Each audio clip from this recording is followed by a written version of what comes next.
After getting into the mess with the tailgate, let me show you where we're at. We're going to try to finish this up, and hopefully it'll be like the last major thing that we have to do on this. But let's get busy. Let's get that tailgate finished.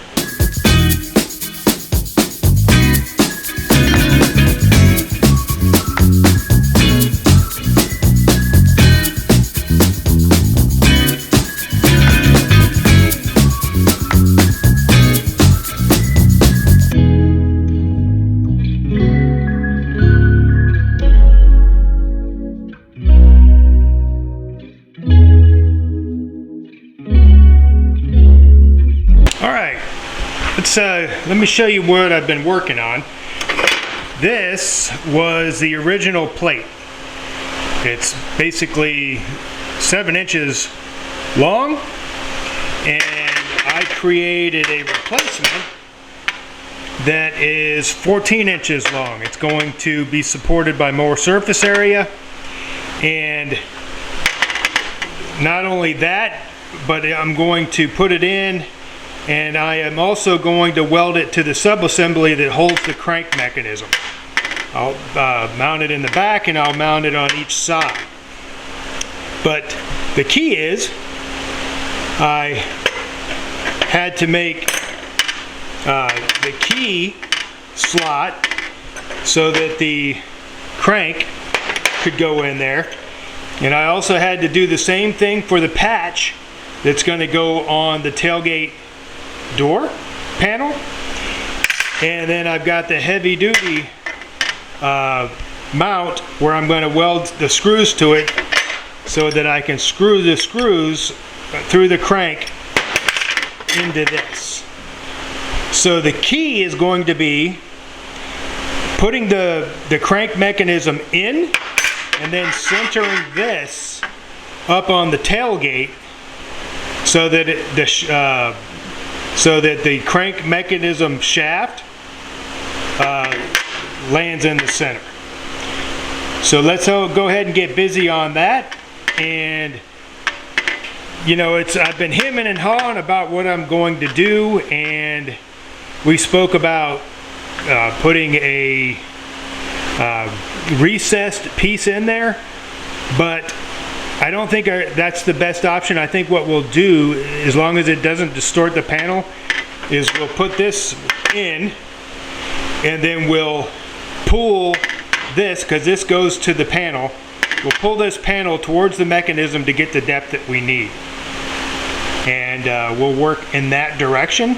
So if this works, this will be maybe an hour or so of work, and then another hour of cleanup to get it looking nice. But let's get busy on that and put this thing together and get it out of my hair.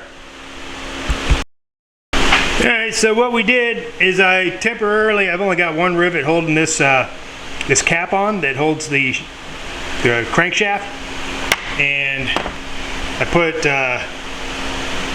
the other 3 that hold the other gear in place underneath. So let's go ahead and set that in, and that way we can align all these plates and the crank so they all go together. Alright, so I made these little brackets here, and I actually dimpled them so that they would be a little bit stronger, and they are going to go in this area here. Actually, this one has to go over here.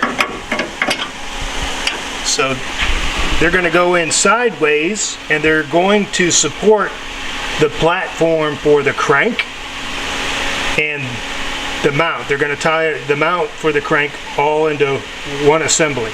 So I'm going to go ahead and get those welded in, tack welded in, and then this will be set permanently, and then I'll actually push and tack weld the tailgate panel to be flush with this mount, because I know the mount is good because I have the crank underneath the platform mounted to it, so everything's centered. And then I can take this mechanism out, do the work in here that I need to do, and then clean up and tack weld the tailgate panel to this. So hopefully all that works and goes together. This is where we're at now. The plates are welded in. So now this backing plate to mount the crank is now tied to this base plate here, which houses the crank mechanism, the window crank. So now this is all supported to where it needs to be to get full engagement with the hand crank. And so now what we'll do is we'll drill some holes in the panel, push the panel up against this plate to where it needs to be, and then tack weld that into position. And then basically we'll just have to do a little bit of clean up, finish up body work to make it look good, and then we should be able to finish this monster up. Alright, so right here I'm stripping down, cleaning up the crank, the window mechanism, getting that all cleaned up so that I can reassemble it when the parts come in. And this is a quick picture of where we're at with the tailgate. Got to put some filler in on there, smooth it out, and then repaint that area. But everything looks pretty good, and hopefully I'll get to work on filling this area in tomorrow and waiting on those other parts to come in. And if you look up there, I re-glued the foam to the ceiling, so hopefully that's the last of it. I mean, that last little bit that was pulling down happened after it had been setting for about 3 months, so maybe this is the end of it. We'll see. So this is we're gonna do this body work now because I'm still waiting on parts to rebuild the crank mechanism. So I put a straight edge across it. Everything looks so much better now, and so I've got a low spot from here to here, low spot from here to here, and I've got a little bit of a low spot there. So I'm going to go ahead and start filling this in and sanding it down to get it flat. And I'm not going to show you every step of that. I'll show you when I get to the part where I'm getting ready to prime it. Alright, so this is where I'm leaving it for the rest of the night. Not a reflection there, but I've got everything leveled out, and then I've got just a few small areas there that I had to fill back in, and then after that I should be able to go to a heavy sand, then a light sand, and then basically blend it all together, and then we can look at putting a top coat on there. I was thinking about maybe just hunting down a duplicolor, one of those small paint cans to put on here that's kind of close to this green, and that way it won't stand out too much. Alright, so I'll come back in tomorrow and get this close to finished. Alright, so this is where I'm at, and like I said, this is not the last paint. I'm just getting something on there so that we can use it, but it looks pretty straight. I mean, it looks pretty good, and I'm happy with that. And I'm going to, like I said, maybe get some can of duplicator green that kind of matches this and clean this up a little bit around these corners in here. But as I'm putting this together, I rebuilt, or I didn't rebuild it, I put it back together, I should say. I was not able to put a brass bushing in that gear because it's a hardened gear. I didn't have any bits that would cut it because I had to open it up to a 1/2 inch. So what I did is I put a self-locking 3/8 bolt through the gear, and everything riveted up just fine.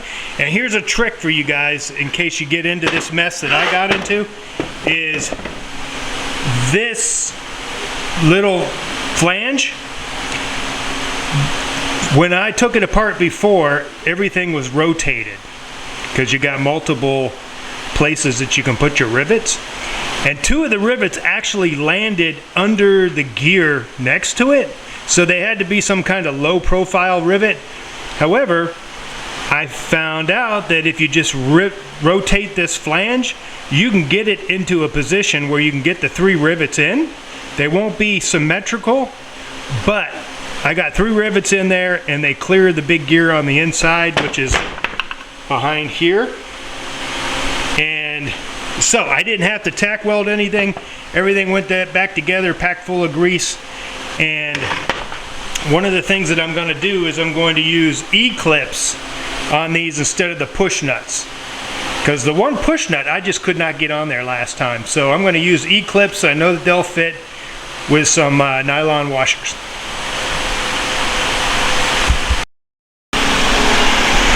All right, it is in. The seals are sealing. It goes down.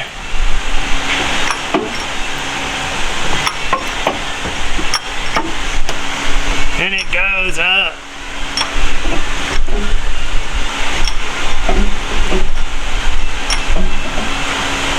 So that's it. Now there'll be some cleanup, and I'm gonna have to wipe that glass down. But it fought me tooth and nail. Oh, and the shaft that I told you that you could rotate it and put it into a different area so you could rivet it, that's not the case, because when I rotated it, it's not concentric, it's actually eccentric, and it actually moves the position of the shaft that goes into the crank. So I had to put it back to where it was and drill 2 new holes for rivets. Okay, so we'll be wrapping this thing up, and it might be a little while for my next video, where we'll probably put some trim. I'm looking for the Cherokee license plate banner for this thing. I've seen it around, but I'm looking for that stuff, and I want to work on the shop. I think I'm going to put a platform in over the shop there, and I'll probably do that in between hurricanes here in Florida.